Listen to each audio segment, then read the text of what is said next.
Vazhdojmë që të përgatisim të parën brumin. Fillimisht në njën më të madhe, vazhdojmë dhe shtojmë 500 ml ujë. Masat që po i paraqesun janë për një pite. Ju mund të shtoni masat për aq pite sa keni dëshirë që të përgatitni. Vazhdojmë shtojmë ujën. Tek uji vazhdojmë të shtojmë edhe një lugë të mesme me kryp. Dhe vazhdojmë tani që gradualisht ta shtojmë miellin. Si që them gjithmonë, bëni kujdes me miellin. Miellin e shtoni pak nga pak dhe duke e kontrolluar, dhe vetë brumi do t'ju tregon fiks se sa miell duhet. Vazhdojmë tani duke e shtipur një herë në këtë mënyrë dhe pastaj me dorë. Do ta ngjeshim për disa minuta derisa të formojmë një brum mesatarisht të butë. Do të më duhen diku afërsisht 800 deri në 900 gram miell për ta formuar brumin me 500 ml ujë. Dhe brumi është gati. E kam ngjeshur mirë për disa minuta derisa kam formuar kështu një brum mesatarisht të butë. Mos e forconi shumë, sepse nuk do të mund që ta tërheqi mirë pastaj pitën. Tani lejojmë që brumi të pushojë diku për afërsisht 15 minuta. Ndërkohë që brumi pushon, ne do të vazhdojmë të ta përgatitim mbushjen e piteve. Sot pitet do të vazhdojmë që t'i mbushim me presh ose me pure. Në total, unë për një pite, për një tepsi më të madhe, do të përdor diku 6 deri në 7 pure, cila do të vazhdoj që t'i prej një herë në copëza sa më të imta. Sa më imet që i prejni pjesët e preshve, aq më mirë, aq më shpejt fërgohen dhe zbuten. Vazhdojmë tani kështu, i prejmë gjitha puret një herë. Presht i kemi gati, i kemi prejt gjitha, tani vazhdojmë që t'i fërgojmë pak. Tani i shtojmë presht në një tenxhere më të thellë.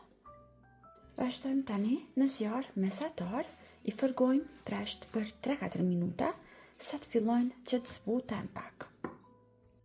Pas disa minutave, presht janë zbutur, dalojmë zjarrin. Vazhdojmë që t'ju shtojmë një lugë të mesme me kryp. Unë tek presht gjithmonë shtoj edhe pak piper të kuq, sepse më pëlqen që t'ju jap një ngjyrë të bukur. Përzijim mirë, largojmë anësh, mbushjen e piteve e kemi gati. Ju mbushjen mund ta bëni gjithmonë sipas shijeve të juaja. Ti mbushni me çfarë do që ju keni dëshirë, por unë sot zgjodha që t'ju sjell pitën me presh. Tani në një tigan do të shtojmë 150 gram gjalp. Por për ta zbutur gjalpin, do t'i shtojmë diku edhe 100 ml me vaj.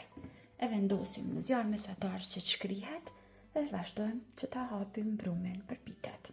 Vazhdojmë tani e marrim brumin për ta punuar dhe vazhdojmë që ta ndajmë në 2 pjesë të barabarta. Unë zakonisht e përdor këtë mënyrë për përgatitjen e piteve, duket më e lehtë dhe më praktike. Nëse keni dëshirë, mund ta bëni edhe në kulet të vegjël, por kështu si që thash, mua më vjen shumë lehtë. I ngjeshim pak lehtë. Në tavolinën e punës shtrojmë miell, e marrim njërën pjesë e brumit dhe vazhdojmë e punojmë. Që të 2 pjesët e brumit do t'i punojmë në të njëjtën mënyrë. Vazhdojmë tani një herë me ftalluse, ta hapim në një petë më të madhe.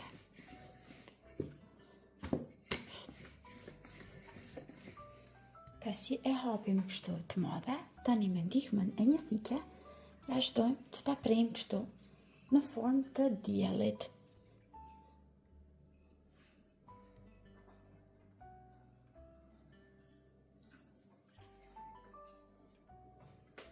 Tani e marrim gjalpin e shkrir bashkë me vaj dhe vazhdojmë që ta lyejmë një herë tërë sipërfaqen e brumit.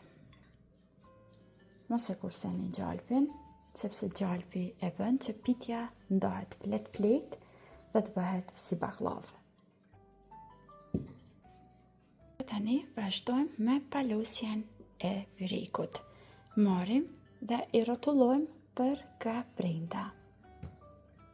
Si më veç i kemi lyer me gjalp, ndërmjet nuk ju shtoj, por nëse keni dëshirë, mund të shtoni nga pak.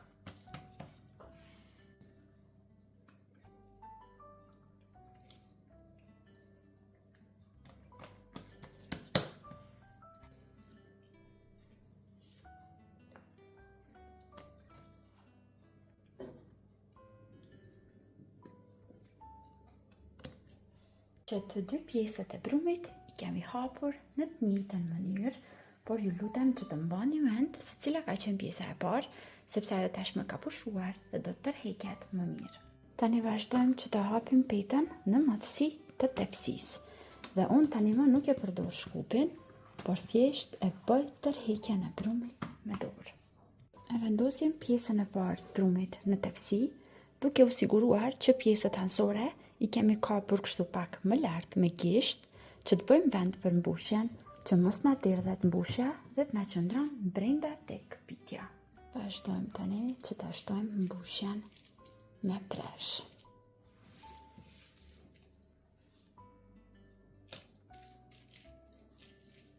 Tani e marrim pjesën e dytë të brumit dhe përsëri vazhdojmë që ta tërheqim me duar, duke filluar një herë nga qoshat që mos na mbet shumë e trash. Sigurohemi që ta bëjmë të madhe në madhësinë e tepsisë.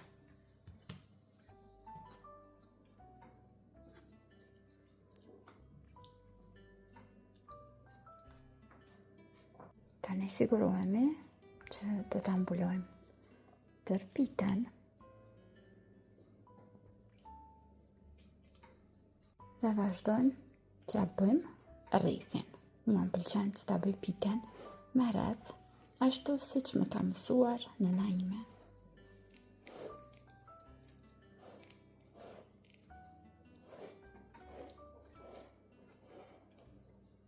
Pasi ja bëjmë rrethin pitës, vazhdojmë që përsëri tani t'i shtojmë gjalp, por bëni kujdes mos ta kapni dhalltin, pra kapni vetëm pjesën sipër gjalpit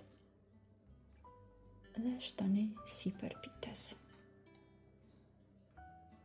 Tani pitja është e gatshme për të vazhduar dhe për ta pjekur. Fura është e parangrohur mirë në 250 gradë, do ta pjekim diku për afërsisht 25 deri në 30 minuta.